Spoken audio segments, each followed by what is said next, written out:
Okay, 46. Genesis 46. So Israel took his journey with all that he had and came to Beersheba and offered sacrifices to the God of his father Isaac.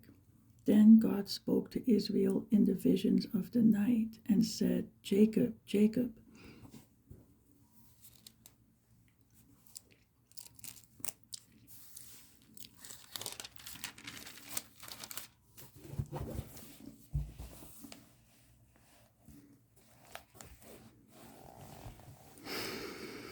And he said, Here I am.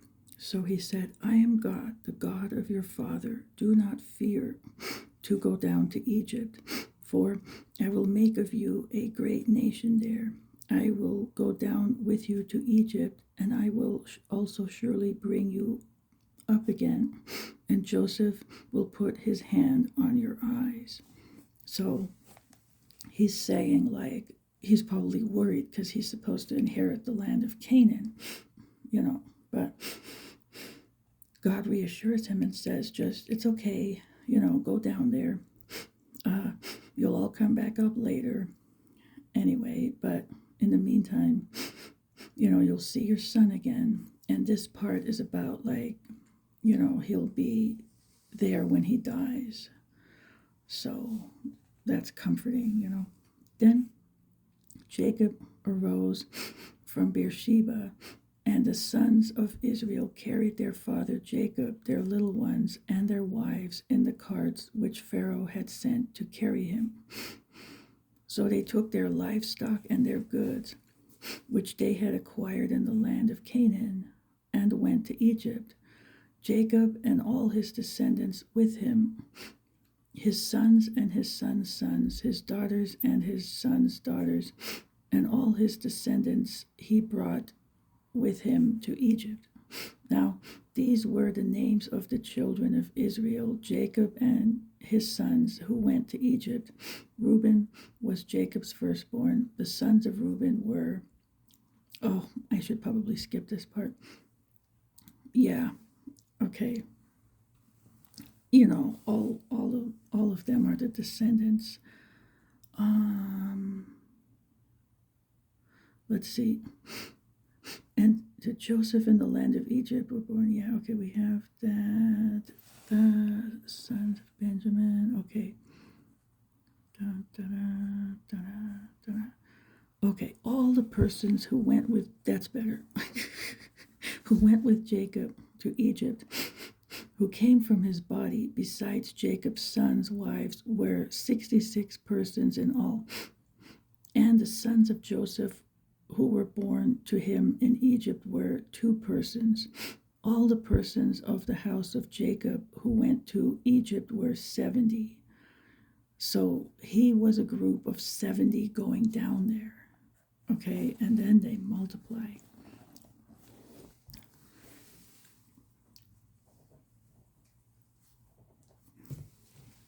Okay, now, then he sent Judah before him to Joseph to point out before him the way to Goshen, and they came to the land of Goshen. So Joseph made ready his chariot and went up to Goshen to meet his father Israel, and he presented himself to him. So, yeah, and fell on his neck and wept on his neck a good while. And Israel said to Joseph, Now let me die, since I have seen your face, because you are still alive. I mean, that must have been an emotional moment. Then Joseph said to his brothers and to his father's household, I will go up and tell Pharaoh and say to him, My brothers and those of my father's house who were in the land of Canaan have come to me, and the men are shepherds, for their occupation has been to feed livestock, and they have brought their flocks, their herds, and all that they have. So it shall be when Pharaoh calls you and says, What is your occupation? That you shall say, Your servants occupation has been with livestock from our youth even till now. Both we and also our fathers, that you may dwell in the land of Goshen, for every shepherd is an abomination to the Egyptians. So, this way they could have their own spot. Okay, 47. Then Joseph went and told Pharaoh and said, my father and my brothers, their flocks and their herds, and all that they possess have come from the land of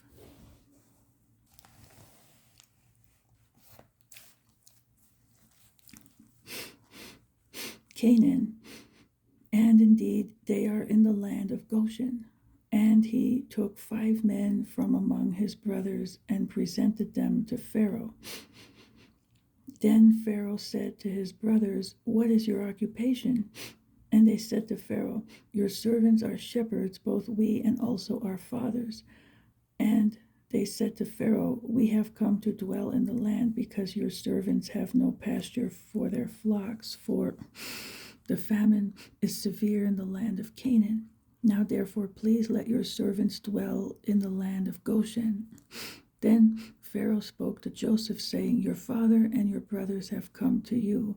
The land of Egypt is before you. Have your father and brothers dwell in the best of the land. Let them dwell in the land of Goshen. And if you know any competent men among them, then make them chief herdsmen over my livestock. Then Joseph brought in his father Jacob and set him before Pharaoh. And Jacob blessed Pharaoh. Pharaoh said to Jacob, how old are you? And Jacob said to Pharaoh, the days of the years of my pilgrimage are 130 years. Few and evil have been the days of the years of my life, and they have not attained to the days of the years of the life of my fathers in the days of their pilgrimage. So Jacob blessed Pharaoh and went out from before Pharaoh. It's interesting that he refers to their lives as a pilgrimage, and that's exactly what our life is here. It's a pilgrimage. And Joseph situated his father and his brothers and gave them a possession in the land of Egypt, in the best of the land, in the land of Ramses, as Pharaoh had commanded. Then Joseph provided his father, his brothers, and all his father's household with bread according to the number in their families. Now, there was no bread in all the land, for the famine was very severe, so that the land of Egypt and the land of Canaan languished because of the famine. And Joseph gathered up all the money that was found in the land of Egypt and in the land of Canaan for the grain which they bought, and Joseph brought the money into Pharaoh's house.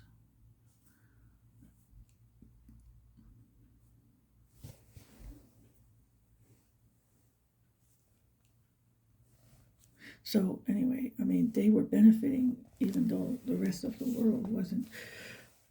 But okay, so when the money failed in the land of Egypt and in the land of Canaan, all the Egyptians came to Joseph and said, give us bread, for why should we die in your presence? For the money has failed. Then Joseph said, give your livestock, and I will give you bread for your livestock if the money is gone. So they brought their livestock to Joseph, and Joseph gave them bread in exchange for the horses, the flocks, the cattle of the herds, and for the donkeys. Thus he fed them with bread in exchange for all their livestock that year. When that year had ended, they came to him the next year and said to him, we will not hide from my lord that our money is gone. My lord also has our herds of livestock. There is nothing left in the sight of my lord but our bodies and our lands. Why should we die before your eyes, both we and our land?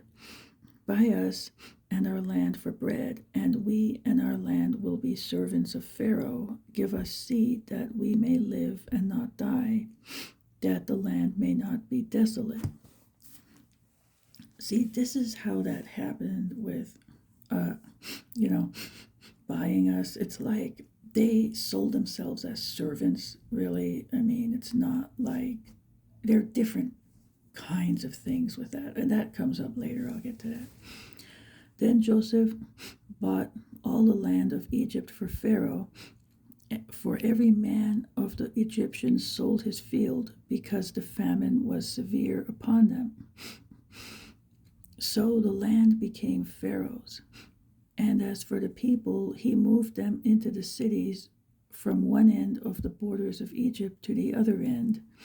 Only the land of the priests he did not buy, for the priests had rations allotted to them by Pharaoh, and they ate their rations which Pharaoh gave them. Therefore they did not sell their lands. Then Joseph said to the people, indeed, I have bought you and your land this day for Pharaoh. Look, here is seed for you, and you shall sow the land. And it shall come to pass in the harvest that you shall give 1/5 to Pharaoh. 4/5 shall be your own as seed for the field and for your food, for those of your households, and as food for your little ones. So they said, you have saved our lives. Let us find favor in the sight of my Lord, and we will be Pharaoh's servants. And Joseph made it a law over the land of Egypt to this day that Pharaoh should have 1/5, except for the land of the priests only, which did not become Pharaoh's. Okay, now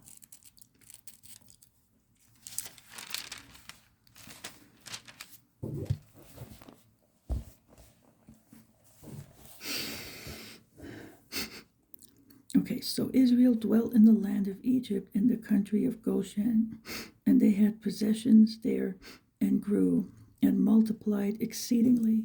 And Jacob lived in the land of Egypt 17 years. So the length of Jacob's life was 147 years.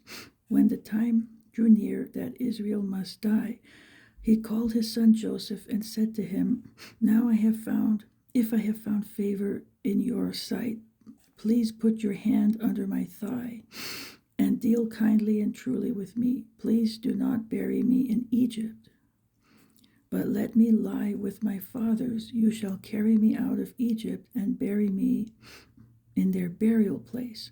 So he asks this.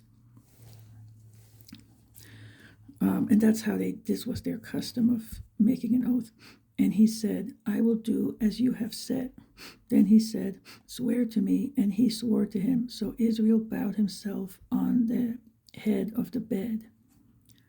Okay, so this bowing thing, it happened, that dream that Joseph had.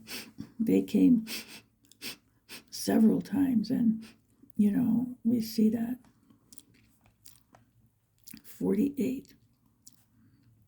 Now, it came to pass after these things that Joseph was told, indeed, your father is sick, and he took with him his 2 sons, Manasseh and Ephraim. And Jacob was told, look, your son Joseph is coming to you.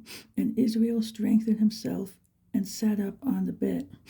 Then Jacob said to Joseph, God Almighty appeared to me at Luz in the land of Canaan and blessed me and said to me, behold, I will make you fruitful and multiply you, and I will make of you a multitude of people.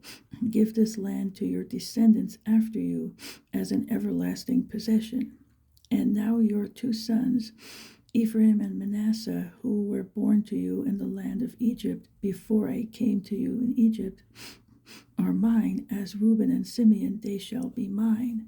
Your offspring, whom you beget after them, shall be yours. They will be called by the name of their brothers in their inheritance. But as for me, when I came from Padan, Rachel died beside me in the land of Canaan on the way, when there was but a little distance to go to Ephrath, and I buried her there on the way to Ephrath, that is Bethlehem. So, okay, then Israel saw Joseph's sons and said, "Who are these?" Joseph said to his father, "These are my sons, whom God has given me in this place." And he said, "Please bring them to me, and I will bless them." Now the eyes of Israel were dim with age, so that he could not see. Then Joseph brought them near him, and he kissed them and embraced them. And Israel said to Joseph, "I had not thought to see your face, but in fact, God has also shown me your offspring." So Joseph brought them from beside his knees, and he bowed down with his face to the earth. And Joseph took them both, Ephraim with his right hand toward Israel's left hand, and Manasseh with his left hand toward Israel's right hand, and brought them near him. Then Israel stretched out his right hand and laid it on Ephraim's head, who was the younger, and his left hand on Manasseh's head, guiding his hands knowingly, for Manasseh was the firstborn. And he blessed Joseph and said, "God, before whom my fathers Abraham and Isaac walked, the God who has fed me all my life long to this day, the angel who has redeemed me from all evil, bless the lads. Let my name be named upon them, and the name of my fathers Abraham and Isaac, and let them grow into a multitude in the midst of the earth." Now, when Joseph saw that his father laid his right hand on the head of Ephraim, it displeased him. So he took hold of his father's hand to remove it from Ephraim's head to Manasseh's head. And Joseph said to his father, "Not so, my father, for this one is the firstborn. Put your right hand on his head." But his father refused and said, "I know, my son, I know. He also shall become a people, and he also shall be great. But truly his younger brother shall be greater than he, and his descendants shall become a multitude of nations." So it's that thing again, like with Jacob and Esau. So he blessed them that day, saying, "By you Israel will bless, saying, may God make you as Ephraim and as Manasseh." And thus he set Ephraim before Manasseh. Then Israel said to Joseph, "Behold, I am dying, but God will be with you and bring you back to the land of your fathers. Moreover, I have given to you one portion above your brothers, which I took from the hand of the Amorite with my sword and my bow." Okay, so that's that. Now, so this part is all inheritance and blessings. 49.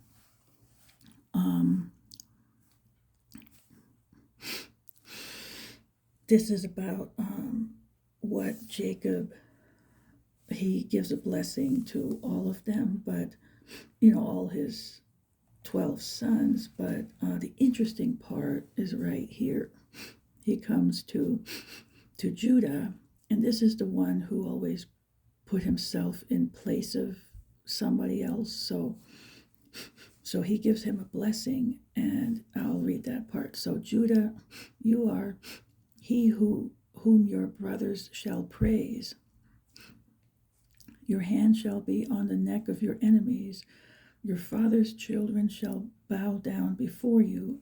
Judah is a lion's whelp from the prey, my son. You have gone up. He bows down, he lies down as a lion, and as a lion, who shall rouse him? The scepter shall not depart from Judah, nor a lawgiver from between his feet, until Shiloh comes, and to him shall be the obedience of the people. Binding his donkey to the vine, and his donkey's colt to the choice vine. He washed his garments in wine, and his clothes in the blood of grapes." So, here's still another little bit, wait. "His eyes are darker than wine, and his teeth whiter than milk. So here we see that the royal line is going to go through Judah, and that's exactly what happens. The kings, from David on are all from the line of Judah, and they're the ruling line. So anyway, that's that prophecy, and the Messiah, of course, comes through the royal line as well, the line of David. So here we see that prophesied, and some other prophecies that look interesting in a similar way are there. But we have the lion, we have a donkey's colt, all that. But here's where we see Judah is selected. It goes like this all the way down. You have, Abraham, he had Isaac and Ishmael. Isaac was chosen. Then Isaac had Jacob and Esau. Jacob was chosen. Then Jacob has the 12, and Judah is chosen. So, of course, at each point, there has to be a son who's chosen for the royal line. So, in this case, it's Judah. Anyway, that's that. And then here, like I said, it's a long blessing because there are 12 of them. So that's that. I won't read all that because it's just a lot of stuff, and some of it is a little bit, like they have some punishments coming. Benjamin's Okado. Okay, all these are 12 tribes of Israel, and this is what their father spoke to them, and he blessed them. He blessed each one according to his own blessing.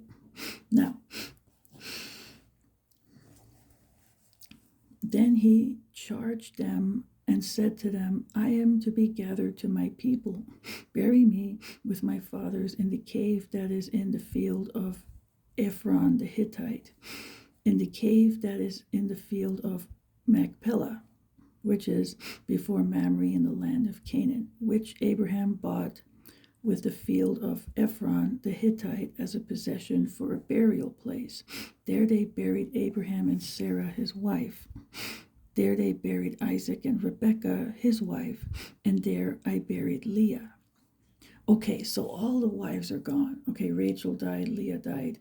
Okay, the field and the cave that is there were purchased from the sons of Heth. And when Jacob had finished commanding his sons, he drew his feet up into the bed and breathed his last, and was gathered to his people. Okay, so then 50, last one. Then Joseph fell on his father's face and wept over him and kissed him. And Joseph commanded his servants, the physicians, to embalm his father. So the physicians embalmed Israel. 40 days were required for him, for such are the days required for those who are embalmed. And the Egyptians mourned for him 70 days. Oh, wow.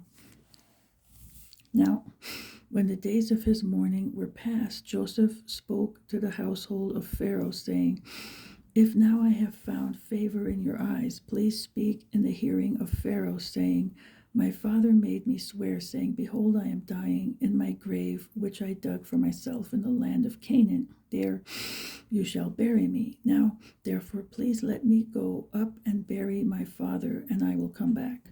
And Pharaoh said, Go up and bury your father, as he made you swear.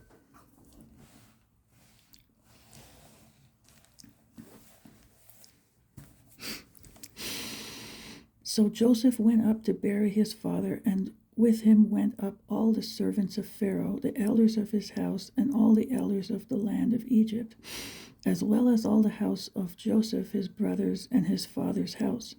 Only their little ones, their flocks, and their herds they left in the land of Goshen. And there went up with him both chariots and horsemen, and it was a very great gathering.